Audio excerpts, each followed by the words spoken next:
Hey guys, what's going on? Finally coming at you with the update on the 2002 Chevy Silverado 2500 HD that I picked up a couple weeks ago. Now, I put up a video on this truck, so go head over, check it out if you haven't seen how the condition it was in when I got it. But brief recap, I picked this up for an absolute steal of a deal. Crew cab, short bed, 6-liter V8 gas motor, 4-wheel drive, and the truck had been wrecked. The story I got, the guy was driving it 3 o'clock in the morning, hydroplaned and went into a ditch, and busted the steering knuckle off of the lower ball joint.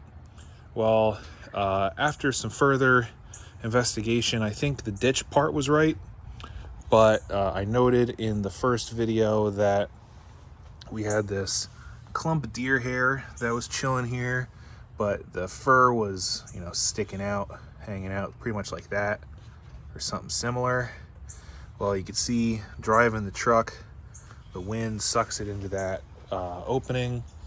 So since the fur wasn't like that when I got the truck, it was all involved in the same hit. So I think what really happened was he was driving late at night, early in the morning, wasn't paying attention or fell asleep or dozed off, hit a deer, went into the ditch, and broke the steering knuckle off. Now, I think the way the steering knuckle got broken was he had like 34-inch tires on the set of stock rims, and the bumper had been trimmed on both sides to clear the tire, but he also cranked and maxed out the adjustment on the torsion rods to get the front end as high up as he could. Well, those torsion bars on these trucks are your spring, so the more you crank up and put more twist and more pressure on the torsion bar, the less spring you get. And the less spring you have, the harder your bumps are. And if you get to almost zero spring, which is where you are if you max out the torsion bar key, you hit a big enough bump, something's got to give, and it's not going to be the torsion bar. So having those torsion bars maxed out, I think when it went into the ditch and it hit a rock or a log or something that was in there, and the torsion bar didn't give, so the steering knuckle did. So went through, we replaced the upper control arm, the lower ball joint, CV shaft, wheel bearing. We replaced the steering box. We replaced the pitman arm, drag link, pitman arm, the center bar, inner and outer tie rods, the idler arm and the idler arm bracket. All the steering stuff's been replaced. I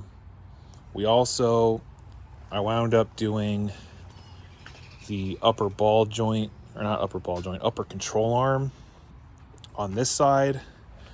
Reason being, the slop that was in the upper ball joint on the other side that I showed you guys, it was the same way over here.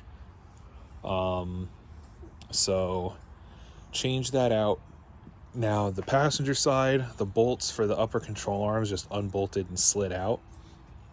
For some reason on this side was a different story. I had to get in there and cut both of the upper control arm bolts out, so we got new bolts and new little adjustment slides in there. Wheels, no longer running the stock wheels and the 34-inch tires. I went over it in the first video on the truck, but I had a blue GMC Sierra that I put a big lift and put big tires on and didn't re-gear the front or rear axles and wound up smoking the transmission. And I didn't want the same scenario happening here, and since there's no lift on this truck, I wasn't going to re-gear the axles to keep the 34s, so ditched them, traded them for these Mickey Thompson Baja tire or wheels from my good buddy, and got a set of Firestone Destination AT2s. They are 265 70/16s. The stock tire size is 245 75/16. I had gotten a set of those tires and they were just too thin. I didn't like them. So these are, I think they might be like 0.1 inches taller in diameter, but it doesn't affect the speedometer at all. And they are wider, so gives it, more of a stock look, more of the appearance that I want, have a little bit wider tire on the ground. Running boards have been doing great. The mirror that we put on, it's doing okay, but one big problem that I've noticed with aftermarket mirrors, man, bird, just singing. One problem that I've noticed with aftermarket mirrors is they are kicked up. They should be flatter, but that's not a big deal. Antenna, I have one on there, but unfortunately, and this is actually already loose, but either this antenna's junk or the base for it down here has issues. I noticed the antenna's sitting super crooked, and that's on the ground now. Yeah, this is super crooked, so I think this has been hit, because the issue I'm running into is when I'm trying to listen to the radio, we can just leave that on the ground.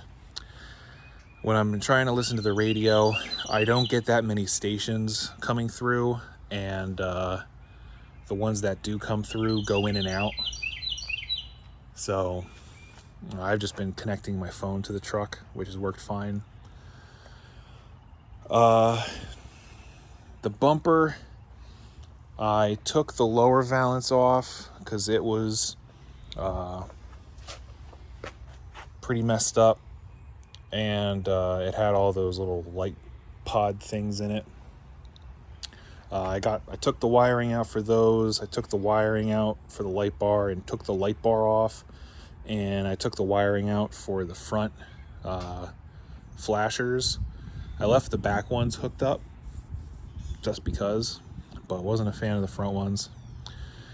So front bumper, I'm just running it until I can come across another one for a good price. Unfortunately, the 01, 02 2500 HD front ends are only for those 2 years, so the hood, the grill, and the bumper are just for those 2 years. In 2003, they went to the cat eye, so the grill's different, the hood's different, and the bumper is different. So for now, just gonna rock with this look. You can see we changed the lights out. I just ran with stock halogen bulbs. Didn't want to do like LEDs or anything like that. I had to replace both daytime running light sockets and the turn signal socket up front. I do need to change and which I have the headlight mounting plastic piece. This guy here, because the tab that this light clips into is broken off, so it's just held in there with a zip tie. Under the hood, like I said, we got all the auxiliary wiring mess out. We got new air intake in here. I'm relatively happy with it. The only thing I wasn't a fan of is I had to trim my fan shroud to get it to fit in there, but otherwise it's good. It was a good kit. AC compressor and the evaporator was replaced, as well as the belt and the idler. One, need AC. No way I'm driving anything that doesn't have AC anymore. And I also need it for your defrost. Your defroster runs the air conditioning to dehumidify the air before it blows on the windshield. Otherwise you get fogging issues when it rains. So the air compressor that was on here, the pulley was seized on it and there was no belt, so had those replaced. In the first video we saw that there was a decent oil leak going on underneath the truck, so that's been fixed. I had the rear main seal as well as the oil pressure and cam sensors replaced.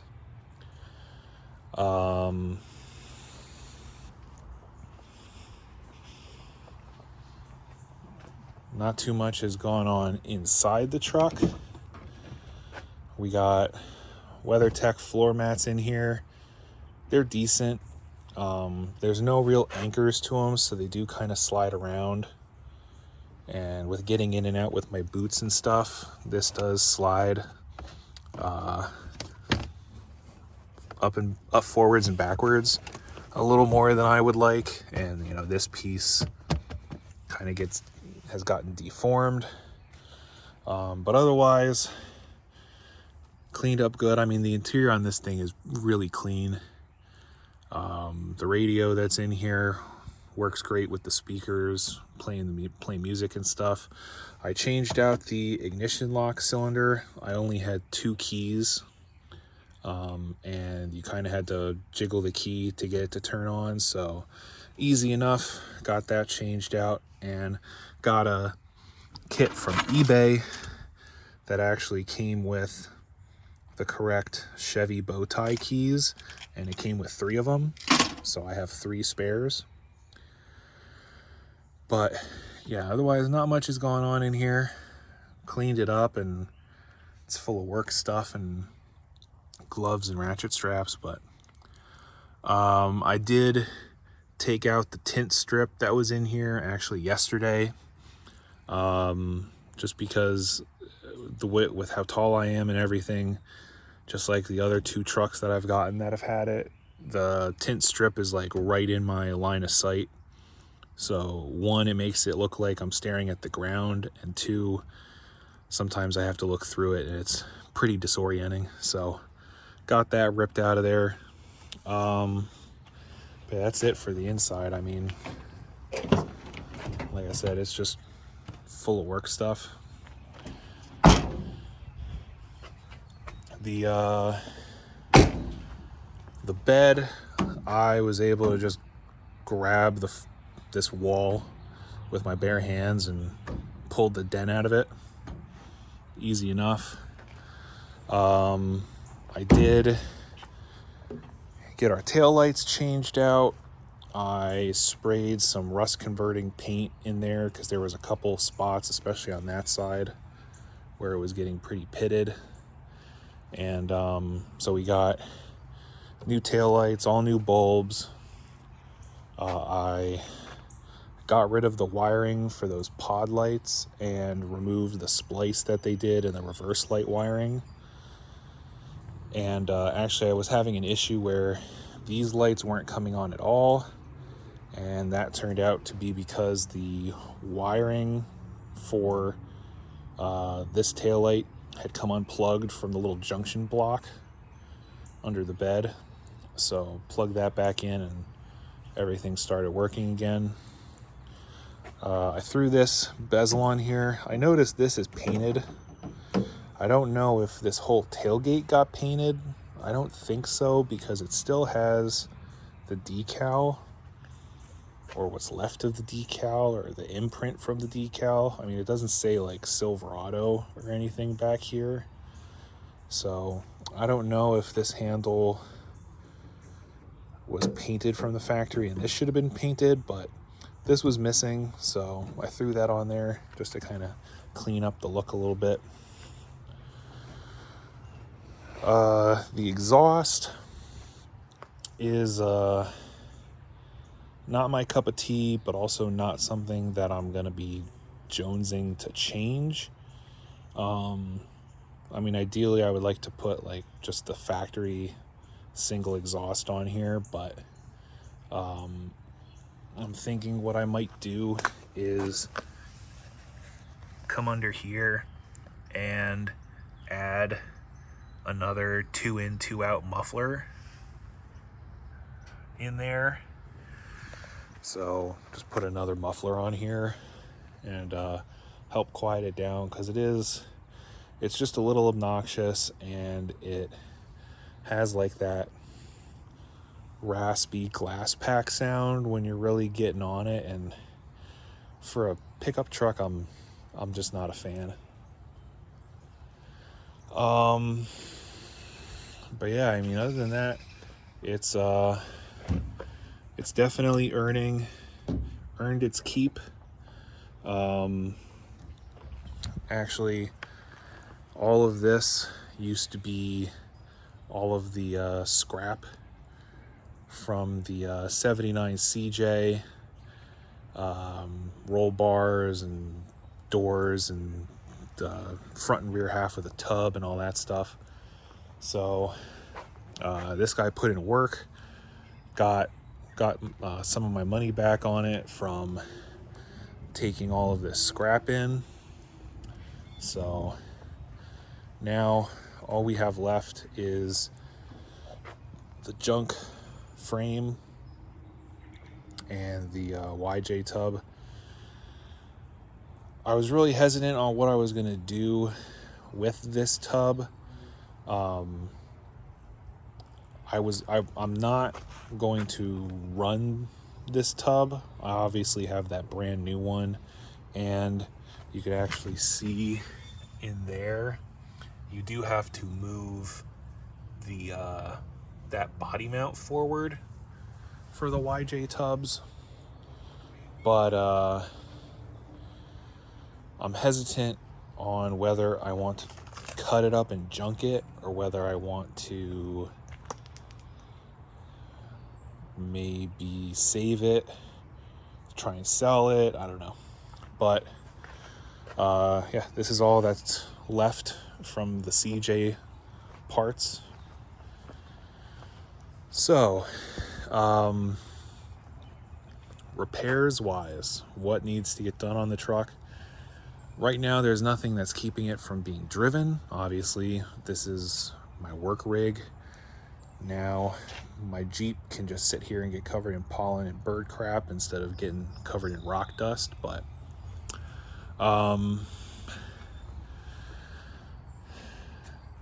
the engine does have the typical exhaust manifold tick from some broken bolts being missing. Our brakes need to get worked on. I think I need to do probably hoses, calipers, rotors. I know the front rotors are definitely warped.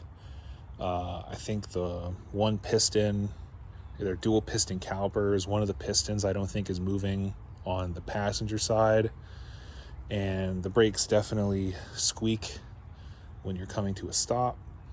The brake pedal is pretty low. And as we saw in the first video on this truck, our hydro boost is pretty slimy. So we have good brake lines. So I think what's going to happen is we'll probably do at some point a hydro boost, a master cylinder, and then all 4 calipers, pads, rotors, just to get that out of the way. Other than that, engine wise, oil pressure gauge kind of bounces all over the place. It's just, happy to be alive, but it's always between 20 and 40 when it's bouncing around. So I'm gonna say we have good oil pressure. I mean, the thing is a big sludgy mess, so it needs to have all the gaskets done. Unfortunately, I did have all of the lower end gaskets, but the shop that did the rear main seal didn't give the ones that they didn't use back, so I have to get another kit. But I have a kit for the intake manifold, and I have new knock sensors and the pigtail and the gasket for that lower plate.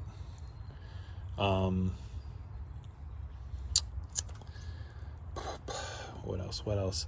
I have to do the typical lower column bearing on the inside, because you go over bumps and it clunks and rattles around in there.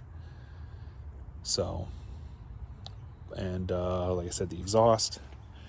And other than that, not much. I mean, this thing is definitely good to go, and those other things can be addressed as we go along. So yeah, there you go, guys. There's the update on the Silverado, and I'll catch you in the next one.